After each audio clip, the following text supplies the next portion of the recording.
تو آج کا ہمارا موضوع جو ہے وہ ہے روزہ کن کن چیزوں سے نہیں ٹوٹتا. یا بھولے سے جمع کر لیا بیوی سے اور بعد میں یاد آیا کہ میرا تو روزہ تھا. اور اگر ایک شخص ہم بستری کر رہا ہے فوراً یاد آ گیا تو فوراً الٹی کرنا، قے کرنا، اس سے روزہ اس صورت میں ٹوٹتا ہے کہ جب انسان خود بخود قے کرے.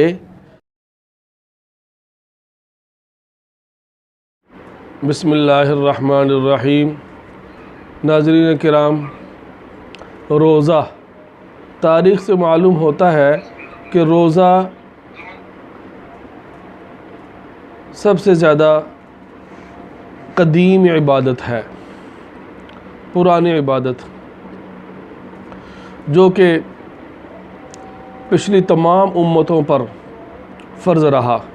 حضرت آدم علیہ السلام کے دور سے لے کر حضرت محمد مصطفیٰ صلی اللہ علیہ وسلم یعنی ہمارے نبی سید الانبیاء تک یہ روزہ فرض رہا. تمام امتوں پر فرض تھا اور تمام امتیں اس کو رکھتی چلی آئیں، لیکن طریقہ کار مختلف ہر ایک کا تھا. ہمارا طریقہ مختلف ہے کہ صبح سے لے کر شام تک، صبح صادق سے لے کر غروب آفتاب تک کھانے پینے سے رک جانا، جماع سے رک جانا، بری باتوں سے رک جانا، اس کا نام روزہ ہے.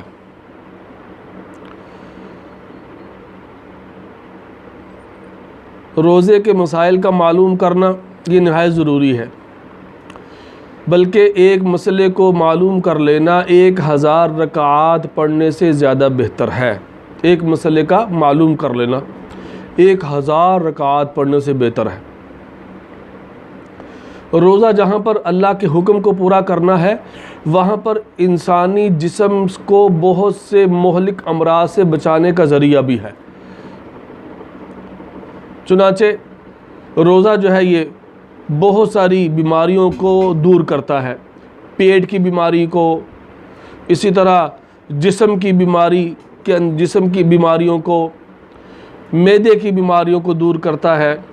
اور بعض اطباء تو جب عاجز آ جاتے ہیں کہ بھی مریض ٹھیک نہیں ہو رہا تو پھر اسے کہتے ہیں روزے رکھو، کیونکہ روزے کے اندر اللہ نے شفا رکھی ہے. روزہ شفا بھی ہے.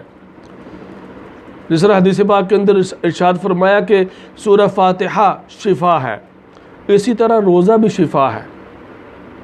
روزے سے اللہ تبارک و تعالی جسمانی اور روحانی بیماریوں کا خاتمہ کر دیتے ہیں. بلغم کا خاتمہ ہو جاتا ہے، اور ایسی بیماریاں جو دوائیاں کھانے سے نہیں ٹھیک ہوتی، تو انسان روزہ رکھنا شروع کر دے، اللہ اس کو ان بیماریوں سے محفوظ فرمائیں گے اور وہ بیماریاں ختم ہو جائیں گی. تو آج کا ہمارا موضوع جو ہے وہ ہے روزہ کن کن چیزوں سے نہیں ٹوٹتا. کن کن چیزوں سے روزہ نہیں ٹوٹتا. اگر انسان، پہلے میں نے عرض کیا کہ روزہ نام کیا ہے کہ بھئی صبح صادق سے لے کر غروب آفتاب تک کھانے پینے سے رک جانا، جماع سے رک جانا. تو اگر کوئی شخص اس دوران بھولے سے کھا لے، روزہ رکھا اور پھر جب اٹھا تو بھولے سے کھا پی لیا، یا پانی پی لیا، یا بھولے سے جماع کر لیا بیوی سے اور بعد میں یاد آیا کہ میرا تو روزہ تھا، تو روزہ نہیں ٹوٹے گا، مزہ مفت میں رہا. لیکن بعد میں فوراً جو ہے وہ غسل کر لے تاکہ زیادہ دیر تک ناپاکی کے اندر نہ گزارے. تو بھول کر کھانا، پینا، جماع کرنا، اس سے روزہ نہیں ٹوٹتا. اور اگر ایک شخص ہم بستری کر رہا ہے فوراً یاد آ گیا تو فوراً جدا ہو جائے، فوراً علیحدہ ہو جانا، الگ ہو جانا، یہ نہایت ضروری ہے. تو پھر اس کا روزہ نہیں ٹوٹے گا، روزہ برقرار رہے گا. اسی طرح اگر کسی شخص نے روزے کی حالت میں ضرورت پڑ گئی کہ بھئی آنکھیں اس کی دکھ رہی ہیں، آنکھوں کے اندر اس نے دوائی ڈالنی ہے، یا آنکھوں کے اندر سرما لگا لیا، تو اگر اس دوائی کا اثر اگرچہ حلق کے اندر ظاہر بھی ہو گیا، تھوکا تو دوائی کا اثر آ رہا ہے، تو بھی اس سے روزہ نہیں ٹوٹے گا. تو آنکھ کے اندر دوائی ڈالنے سے یا سرما ڈالنے سے روزہ نہیں ٹوٹتا. اسی طرح سر کے اندر تیل لگایا، سر میں تیل لگایا، جسم پر تیل کی مالش کی، تو اس سے بھی روزہ نہیں ٹوٹے گا۔ ہاں اگر کان کے اندر تیل ڈالا یا کوئی دوائی ڈالی تو اس سے روزہ ٹوٹ جائے گا، اس سے روزہ ٹوٹ جائے گا۔ اسی طرح جو ہے نا کوئی شخص روزے کے اندر بیمار ہو گیا، سر میں درد ہے، جسم میں اتنا درد ہے، تو اب دوائی تو کھا نہیں سکتا، تو انجیکشن لگوایا درد کا، تو انجیکشن سے بھی روزہ نہیں ٹوٹتا، انجیکشن لگوانے سے روزہ نہیں ٹوٹتا۔ اسی طرح اگر جو ہے نا وہ گلوکوز کی بوتل لگوا لی تو اس سے بھی روزہ نہیں ٹوٹتا۔ تو یہ چیزیں ہیں جن سے روزہ نہیں ٹوٹتا، ان کو جو ہے نا سمجھنا ہے، ان کو یاد رکھنا ہے، تاکہ ہم بعض لوگ بھئی یہ سمجھتے ہیں کہ بھئی سرما بھی جو ہے نا وہ سر کے اندر تیل بھی نہیں لگاتے، یا جو ہے نا وہ جسم پہ بھی جو ہے نا وہ تیل مالش کر کہتے ہیں کہ بھئی روزہ ٹوٹ جائے گا، میرا تو روزہ ہے۔ تو انجیکشن لگانے سے، تیل لگانے سے، اور جو ہے اسی طرح آنکھوں میں سرما یا دوائی ڈالنے سے روزہ نہیں ٹوٹتا۔ قے کرنا یعنی الٹی کرنا، اس کے بارے میں بعض لوگ سمجھتے ہیں کہ بھئی الٹی سے روزہ ٹوٹ جاتا ہے، بعض کہتے ہیں نہیں ٹوٹتا، کیونکہ اس کے اندر تفصیل کو سمجھ لینا چاہیے۔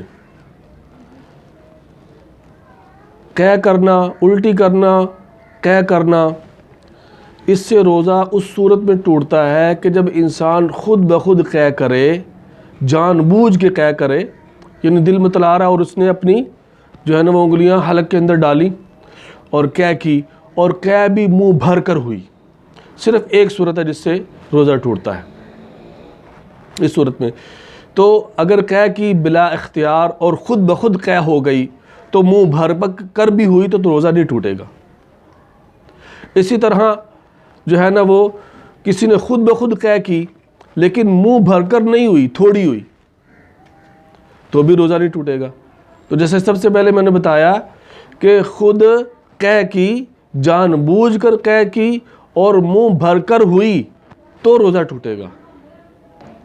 اگر خود بخود نہیں کی اور قے منہ بھر کر ہو گئی یا تھوڑی ہوئی تو دونوں صورتوں میں روزہ نہیں ٹوٹے گا۔ خود بخود قے ہو گئی اور منہ بھر کر ہوئی، روزہ نہیں ٹوٹے گا۔ خود بخود قے ہوئی اور منہ بھر کر نہیں تھوڑی ہوئی، اس سے بھی نہیں ٹوٹے گا۔ تو اس مسئلے کو بھی سمجھ لینا چاہیے کہ جان بوجھ کر اگر قے کی اور اس میں بھی منہ بھر پر قے ہوئی تو اس صورت میں صرف روزہ ٹوٹے گا۔ تو بعض لوگ جو ہے نا یہ سمجھ لیتے ہیں کہ بھئی مجھے قے آ گئی اور پھر خود جو ہے نا وہ کہتے ہیں قے آ گئی، تو جب خود بخود قے آئے گی تو کسی صورت میں روزہ نہیں ٹوٹتا، خواہ منہ بھر کر آئے یا تھوڑی آئے۔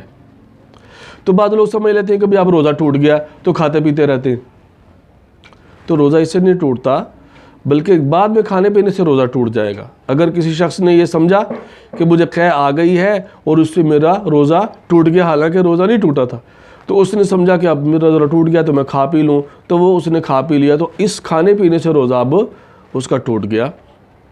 تو اس سے جو ہے نا اس پر قضا لازم آئے گی، کفارہ نہیں آئے گا۔ انشاءاللہ کفارے کی صورتیں بھی آگے جو ہے نا بیان کی جائیں گی۔ اس کے علاوہ جو ہے نا وہ اگر کوئی شخص گر گیا، ایکسیڈنٹ ہو گیا، چوٹ لگ گئی، خون نکلا، ہڈی ٹوٹی یا نہ ٹوٹی، تو اس سے بھی جو ہے نا وہ اللہ ہم سب کو اس سے محفوظ فرمائے، تو جو ہے نا اس سے بھی روزہ نہیں ٹوٹتا۔ اسی طرح کسی شخص نے کسی کو خون دیا، کوئی بیمار تھا اس کو خون دیا، یا یہ خود بیمار ہو گیا اتنا کہ اس کو خون کی ضرورت پڑ گئی، تو کسی نے اس کو خون دیا، تو دونوں صورتیں میں روزہ نہیں ٹوٹتا۔ وما علینا الا البلاغ۔